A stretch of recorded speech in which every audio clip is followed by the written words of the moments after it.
வணக்கம் நண்பர்களே. தேர்தல் மிகவும் பக்கத்தில் நெருங்கிச்சு. தமிழ்நாட்டில் புதுசாக கட்சிகள் உருவாகிட்டே இருக்கு.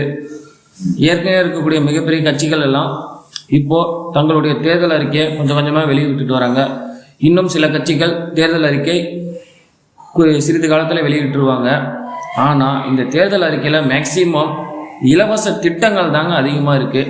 இது கண்டிப்பாக தமிழ்நாட்டினுடைய வளர்ச்சியை பாதிப்படை தான் செய்யும். நம்ம தமிழ்நாட்டில் போன வருஷம் பட்ஜெட், அதாவது 2025-26 பட்ஜெட் மொத்த செலவு அப்படின்னா 4,39,293 கோடி. நம்மள தமிழ்நாட்டுடைய வருவாய் அதில் எவ்வளோ அப்படின்னா 3,31,569 கோடி. நிதி பற்றாக்குறை இருக்குங்க. உபரி பட்ஜெட்லாம் நம்மள தமிழ்நாட்டில் இல்லவே இல்லைங்க. நிதி பற்றாக்குறையில் தான் ஓடிட்டு இருக்கு. நிதி பற்றாக்குறை எவ்வளோனா 41,635 கோடி நிதி பற்றாக்குறையில் தான் பட்ஜெட் தாக்கல் பண்ணிக்கிட்டு இருக்காங்க.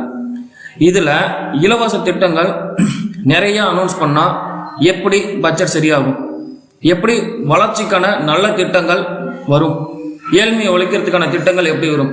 ஏழ்மையை ஒழிக்கிறதுக்காக மக்களுக்கு 5,000 10,000 கொடுத்தா அவங்க ஏழ்மை சரியாக போயிடுமா? இதுதான் என் கொஸ்டின். இப்போ என்னன்னா 5,000 10,000 கொடுக்குறேன்னு சொல்கிறாங்க. நம்ம தமிழ்நாட்டில் 2,27 கோடி குடும்ப அட்டைதாரர்கள் இருக்காங்க. ஒரு குடும்பத்துக்கும் இப்போ 10,000 கொடுக்குறாங்கன்னு வச்சுக்கோங்க. ஒரு குடும்பத்துக்கும் 10,000 கொடுக்குறாங்கன்னா கிட்டத்தட்ட 220 கோடி அதுக்கு செலவாகும்.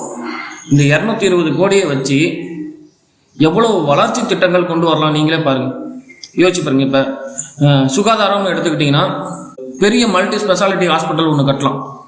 அதாவது ஒரு 100 to 150 இல்லைன்னா 200 300 படுக்கைகள் வசதி கொண்ட ஒரு மிகப்பெரிய மல்டி ஸ்பெஷாலிட்டி ஹாஸ்பிட்டல் கட்டுறோம். அப்படி இல்லையா, ஏதாவது ஒரு குறிப்பிட்ட மருத்துவத்துக்கு மட்டும் தனியாக ஒரு ஹாஸ்பிட்டல், மிகப்பெரிய ஹாஸ்பிட்டல் ஒன்று கட்டலாம்.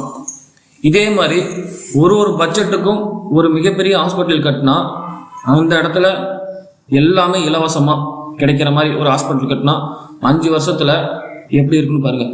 அந்த மிகப்பெரிய ஹாஸ்பிட்டல் ஒரு 5 இடத்துல ஒரு பட்ஜெட்டுக்கு ஒரு ஹாஸ்பிட்டல், ஒரு மிகப்பெரிய ஹாஸ்பிட்டல் கட்டினா கூட தமிழ்நாட்டில் மருத்துவத்துக்குன்னு சொல்லி மக்கள் ஒரே இடத்துல குமியறது கம்மியாகும். அடுத்தது கல்வி. யூபிஎஸ்சி டிஎன்பிசி போன்ற அந்த போட்டித் தேர்வுகளுக்குன்னு சொல்லி சிறந்த பயிற்சி அளிக்கிறதுக்காக இலவச ஒரு அகாடமி அமைக்கலாம். அந்த இடத்துல எல்லாமே இலவசமாக இருக்கணும். மருத்துவ மாணவர்கள் இருக்குது இன்னும். ஆனால் இதை இன்னும் பயங்கரமாக டெவலப் பண்ணி இன்னும் கோச்சிங் ஃப்ரீயாக எல்லாமே கொடுக்குற மாதிரி டெவலப் பண்ணலாம். ஏன்னா இருக்கிறது எல்லா ஸ்டூடெண்ட்டுக்கும் பத்தாது. அதை இன்னும் விரிவடைய வைக்கலாம். அடுத்தது தொழில், ஸ்டார்ட் அப் நிறுவனங்களுக்குன்னு ஒரு ஹப் உருவாக்கலாம். அடுத்தது விவசாயம். விவசாயத்தில் சொல்ல தேவையில்ல, நம்மளுக்கு விவசாயத்தில் இன்னும் டெவலப் பண்ணுறதுக்கு ஏகப்பட்ட வசதி இருக்குது, ஏகப்பட்ட விஷயம் இருக்குது. ஏன்னா விவசாயத்துக்கு இப்போ ஏதாவது இப்போ விவசாயிகள் பொருளை சேமித்து வைக்கிறதுக்கு இன்னும் இடம் பத்தாம தான் இருக்குது. அதை கொண்டு வரலாம். விவசாய உற்பத்தியை விவசாயிகள்கிட்ட இருந்து நேரடியாக உற்பத்தி பண்ணி அதை வேற ஒரு மதிப்பு கூட்டு பொருளாவோ இல்லை வேற எங்கேயோ டிரான்ஸ்போர்ட் பண்ணுறதுக்கோ ஒரு திட்டங்கள் கொண்டு வரலாம். சமூக வளர்ச்சின்னு பார்த்தீங்கன்னா இந்த குடிநீர் கழிவு நீர் வசதியெல்லாம் இன்னும் மிகப்பெரிய டெவலப்பில் கொண்டு போகலாம். இது எல்லாமே இந்த ஒரு 220 கோடி, அதாவது ஒரு இலவசத்தை பற்றி தான் நான் பேசிட்டு இருக்கேன். காசு கொடுக்குறது அது இல்லாமல் இன்னும் ஏகப்பட்ட இலவச திட்டங்கள் இருக்குது. இந்த இலவச திட்டங்கள் அதாவது மருத்துவத்துக்கு ஒரு 60 கோடி, கல்விக்கு ஒரு 40 கோடி, தொழில்துறைக்கு ஒரு 50 கோடி, விவசாயத்துக்கு ஒரு 30 கோடி, இன்னோவேட்டிவ் டெவலப்மெண்ட்டுக்கு ஒரு 30 கோடின்னு இந்த 220 கோடியை இப்படி ஒவ்வொரு பட்ஜெட்டுக்கும் பிரித்து செலவு பண்ணால் 5 பட்ஜெட்டில் இந்த திட்டங்களை கொஞ்சம் கொஞ்சமாக இம்ப்ளிமெண்ட் பண்ணால் பயங்கரமாக கண்டிப்பாக டெவலப் ஆகுங்க. இதை நான் சொல்கிறது இந்த ஒரு திட்டம் இலவச திட்டங்கள். இன்னும் இந்த இலவச திட்டங்கள் எல்லாத்தையுமே பட்ஜெட்டை ஃபுல்லாக எடுத்து வேறு ஏதாவது வளர்ச்சி திட்டங்கள் பண்ணால் எப்படி இருக்கும்னு நீங்களே மக்கள் யோசிச்சு பாருங்கள். மக்கள் இலவசத்தை தயவு செஞ்சு விரும்பாதீங்க. நீங்கள் நம்ம விரும்பாமல் இருந்தாலே அரசியல் கட்சிகள் இல்லைன்னா அரசாங்கம் இலவசம் கொடுக்கறத நிறுத்திட்டு வேற என்ன பண்ணலாம் அப்படிங்கிற மைண்ட் செட்டுக்கு போவாங்க.